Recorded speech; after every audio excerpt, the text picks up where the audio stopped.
कन्याओं के लिए उनके भविष्य के संदर्भ में भी ध्यान देने की अपेक्षा है। जैसे साध्वी प्रमुखा जी विराजित हैं, महिला अखिल भारतीय उत्तराखंड महिला मंडल की भी बाइयां है, कि ये कई बार जो शादी का प्रसंग आता है तो उसमें कहीं कहीं समस्या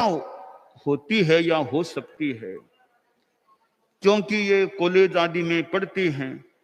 अब किसी लड़के के साथ मित्रता करने संपर्क है, फिर भी उसके साथ करनी चाहती है। अब वो लड़का किस परिवार का है? अब वो जैन धर्म की संस्कृति से प्रतिकूल संस्कृति वाला लड़का है, जहां नॉन वेज भी खुलेआम चलता है,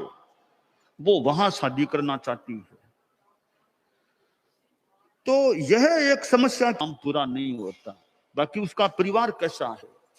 उसका पिता क्या भोजन करने वाला और माँ क्या खाना खाने वाली, और सब परिवार के लोग हैं। एक लड़के के त्याग करने से क्या होगा, बाकी परिवार में साथ में रहना होगा, तो वहां वो नॉन वेज तैयार करना पड़े उस कन्या को जो वहां गई है। तो ये थोड़ी जैन संस्कृति से प्रतिकूल स्थिति में उसको जीना पड़ सकता है। तो यहां चिंतन का विषय यह है कि जो एक तेरापंथ समाज के संस्कार में पली पुसी है, जन्मी है, अब वो उस संस्कृति के प्रतिकूल परिवार में जाने का मानस बना लेती है। आखिर वो रोकने का प्रयास भी कितना किया जाए, कहीं कहीं प्रयास सफल भी हो जाए, कहीं नहीं भी हो, कहीं बिना मन जैसे तैसे करना पड़े, कुछ बात माननी पड़े उसको। तो अब ऐसी संस्कृति विरुद्ध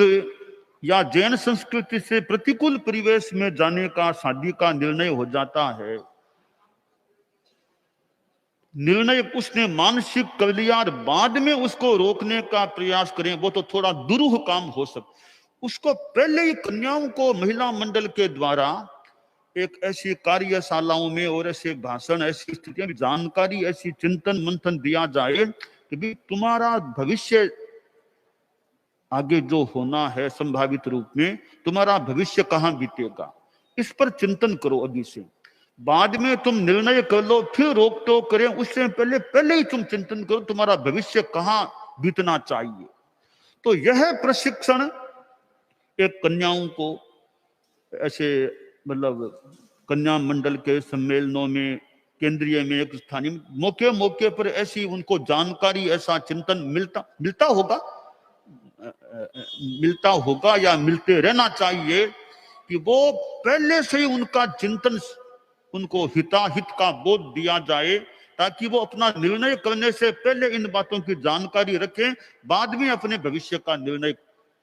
करने में उनको अनुकूलता हो सकती है। अब तो जहां वो पूर्णतया या मोटा मोटी रूप में जहां जैन संस्कृति से विरुद्ध परिवेश है, वहां वो जिएगी रहेगी, इसका मतलब वो जैन संस्कृति से काफी दूर का जीवन जीना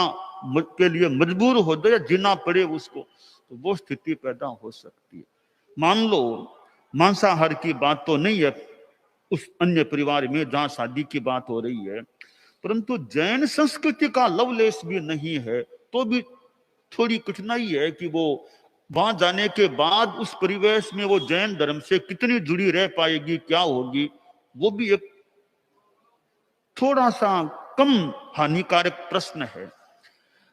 तीसरी बात है, मान लो वो जैन परिवार में भी शादी होगी, ठीक है, जैन संस्कृति तो है, भाई तेरापंथी कन्या है, कल्पना करो अब वो मूर्ति पूजक समाज में गए, तो वहां वो उसको तो मूर्ति पूजा और वो सब मान लो करना पड़े, तो तेरापंथ की जो मान्यता की संस्कृति है उससे तो कुछ उसको हटना पड़ सकता है। तो ये कन्याओं के भविष्य के संदर्भ में यह एक महत्वपूर्ण विषय बनता है कि उनकी शादी आगे होने का क्या क्रम बन रहा है। तो वो जैन धर्म और फिर उसमें भी तेरापंथ और हमारे श्वेतांबर, हमारी अमूर्ति पूजा की संस्कृति, हमारी मान्यताएं, हमारी, अब देखिए ये कन्याएं कुछ बैठी होगी यहाँ पर, मेरे मन में आ रहा था कि गुरु धारणा इनको कराएं क्या, कोई नहीं कि तो करा दें गुरु धारणा, ये मैं सोच रहा था। तो ये तो ठीक है, गुरु धारणा जो लेना चाहे वो करा सकते हैं, हो सकता है। बात यहाँ पर यह है कि आज इनको गुरु धारणा मान लो करा दी जाती है, अब 2 साल बाद 3 साल बाद उनकी शादी और कहीं होने वाली है, तो उनको तो फिर कभी गुरु तो तेरा पंथ के हैं, शादी और कहीं हो गई, अब वहां का दबाव बनी, गुरु तो अपने वहां के मानो वहां के, तो फिर इनके सामने कुछ समस्या आ सकती है। तो सबसे बढ़िया ये महिला मंडल और ये चिंतन करें कि कोई दबाव तो देने की बात नहीं है। एक तेरापंथी कन्या है जैन श्वेतांबर की, अगर उसकी शादी तेरापंथी जैन श्वेतांबर में होती है तो धर्म की दृष्टि से उसके कोई विशेष समस्या आने की संभावना नहीं रहती है। वो ही तेरापंथी, ये भी तेरापंथी, जिन संस्कारों में वो पली पुसी वही प्रवेश आगे मिल गया, तो उसके वो कठिनाई आने की संभावना विशेष नहीं रहती होगी। तो ये शादी आगे कहाँ होती है, इस पर एक कन्याओं को पथ दर्शन, परामर्श आदि आदि मिले कि ऐसे परिवारों में वो तो जाने से बचे ही बचे जहां नॉन वेज है, एकदम जैन संस्कृति से प्रतिकूल कार्य है। तो ये कई स्टेज है, एकदम प्रतिकूलता वाला परिवार, एकदम प्रतिकूलता तो नहीं, खान पान तो अशुद्ध नहीं है, पर जैन संस्कृति वहां नहीं है। फिर जैन संस्कृति भी है, परंतु वो तेरापंथ की मान्यता, परिवेश, उससे कुछ अलगाव है। तो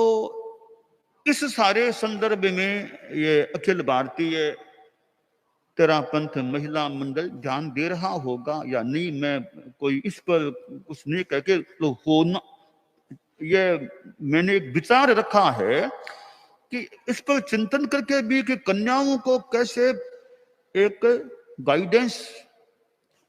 एक एडवाइस अच्छी ऐसी मिली, उनको उनसे भी पूछे भी तुम्हारा इसमें क्या चिंतन है, वो तो हमारा यह चिंतन, तुम क्या सोचती हो, उनको दिमाग में समझा करके भाई कि तुम्हारे अपने भविष्य के बारे में तुम ध्यान दो कि तुम्हारा भविष्य कहाँ बीत सकेगा।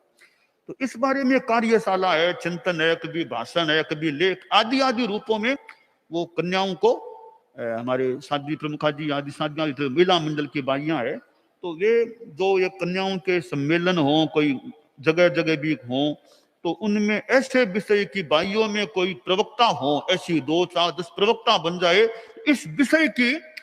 प्रवक्ता हो, इस विषय को वो समझा सके और कन्याओं के गले उतार सके, कन्याएं उन बातों से सहमत भी हो सके, इस प्रकार की जानकारियां रखने वाली जो बाइयां है, तो वो ऐसे प्रवक्ता के रूप में काम करें ताकि कन्याओं को एक चिंतन मिल सके।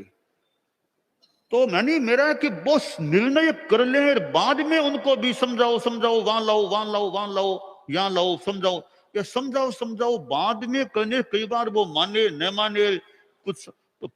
वो निर्णय करे उससे पहले पहले उनके में बात है भी हमें निर्णय वैसा नहीं करना, निर्णय जो हमारे संस्कृति से प्रतिकूल हो, तो वो बात पहले समझाएंगे। वो पानी पहले ही पाल बांध लो, बाद में पहले ही पाल बांध दो ताकि खतरा न हो, तो पहले से ही ध्यान दिया जाए, कन्याओं को यह बात बताई जाए। तो वह एक प्रोग्राम मैं एक विचार दे रहा हूं, बाकी जैसा ठीक लगे वैसा एक विचार दे रहा हूं।